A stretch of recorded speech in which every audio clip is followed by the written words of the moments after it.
ಆತ್ಮೀಯ ವೀಕ್ಷಕರೇ, ವಿಕಸಿತ ಕೃಷಿ ಸಂಕಲ್ಪ ಅಭಿಯಾನ ಕಾರ್ಯಕ್ರಮವನ್ನು ಇಡೀ ದೇಶದಾದ್ಯಂತ ನಡೀತಾ ಇದೆ. ಮೇ 29ರಿಂದ ಜೂನ್ 12ನೇ ತಾರೀಕುವರೆಗೆ ಇಡೀ ದೇಶದಾದ್ಯಂತ ನಡೀತಾ ಇದೆ. ಅದೇ ರೀತಿಯಾಗಿ ಕೃಷಿ ವಿಜ್ಞಾನ ಕೇಂದ್ರದ ವತಿಯಿಂದ ಮತ್ತು ವಿವಿಧ ಇಲಾಖೆಗಳ ವತಿಯಿಂದ ಚಿಕ್ಕಬಳ್ಳಾಪುರ ಜಿಲ್ಲೆಯ ವಿವಿಧ ತಾಲೂಕುಗಳ ವಿವಿಧ ಗ್ರಾಮ ಪಂಚಾಯಿತಿಗಳಲ್ಲಿ ನಾವು ವಿಕಸಿತ ಕೃಷಿ ಸಂಕಲ್ಪ ಅಭಿಯಾನ ಕಾರ್ಯಕ್ರಮವನ್ನು ನಾವು ಹಮ್ಮಿಕೊಂಡಿದ್ದೀವಿ. ಇದರ ನಿಟ್ಟಿನಲ್ಲಿ ಈ ದಿನ ನಾವು ಶಿಡ್ಲಘಟ್ಟ ತಾಲೂಕಿನ ಅಂಡಿಗನಾಳ್ ಎಂಬ ಗ್ರಾಮ ಪಂಚಾಯಿತಿಯಲ್ಲಿ ಈ ಕಾರ್ಯಕ್ರಮವನ್ನು ಹಮ್ಮಿಕೊಂಡಿದ್ದೀವಿ. ಈ ಕಾರ್ಯಕ್ರಮದ ಇಂದೇನಾದರೂ ರೈತರಿಗೆ ಅನುಕೂಲ ಆಗ್ತಿದೆಯಾ ಸರ್? ಯಾಕೆಂದರೆ ಪ್ರತಿಯೊಬ್ಬ ವಿಜ್ಞಾನಿಗಳು ರೈತರ ಮನೆ ಬಾಲ್ಗೆ ಹೋಗ್ಬಿಟ್ಟು ಈ ಒಂದು ಮಾಹಿತಿಯನ್ನು ರೈತರಿಗೆ ತಲುಪಿಸ್ತಾ ಇದ್ದಾರೆ. ಇದೇನು ಅನುಕೂಲ ಆಗ್ತಿದೆ ಸರ್? ವಿಕಾಸ ಏನು ಸಂಪರ್ಕ ಕೇಂದ್ರ ಅಂತೇಳಿ ಇವತ್ತು ಒಂದು ಕಾರ್ಯಕ್ರಮ ಹಮ್ಮಿಕೊಂಡಿದ್ದೀವಿ. ಅದು ಭಾಳಷ್ಟು ರೈತರಿಗೆ ಯೂಸ್ಫುಲ್ ಆಗ್ತಾಯಿದೆ.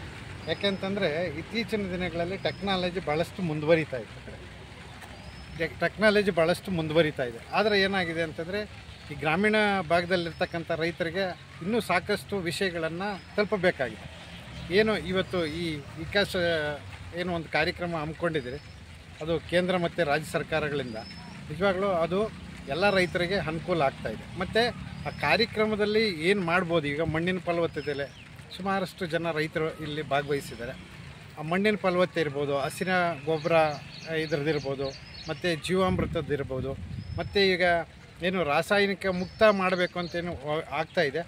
ಖಂಡಿತ. ಯಾಕಂತಂದರೆ ಈಗ ಏನು ಗೊಬ್ಬರ, ನಾವು ನಾಟಿ ಗೊಬ್ಬರ ಹಾಕಿ ಬೆಳೆಯುವಂಥ ಬೆಳೆಗಳಿರ್ಬೋದು, ಇದು ಸಾಕಷ್ಟು ಮಾಹಿತಿ ಈ ಒಂದು ಕಾರ್ಯಕ್ರಮ ಯೋಜನೆ ಅಡಿಯಲ್ಲಿ ಭಾಳಷ್ಟು ರೈತರಿಗೆ ಮತ್ತು ನಮಗೆ ಭಾಳಷ್ಟು ಅನುಕೂಲ ಆಗಿದೆ.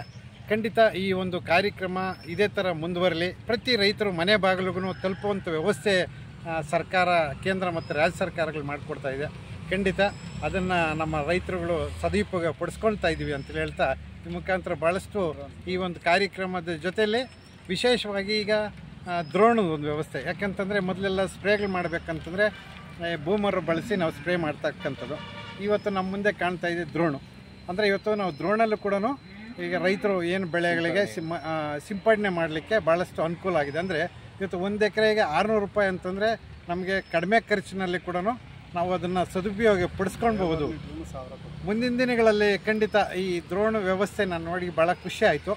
ಈ ಮುಂದಿನ ದಿನಗಳಲ್ಲಿ ನಮ್ಮ ತೋಟಕ್ಕೂ ಇದನ್ನು ಕರೆಸಿ ನಾವು ದ್ರೋಣನ್ನು ಯೂಸ್ ಮಾಡ್ಕೊಳ್ಬೇಕು ಅಂತೇಳಿ ನನಗೆ ಅನಿಸ್ತಾ ಇದೆ.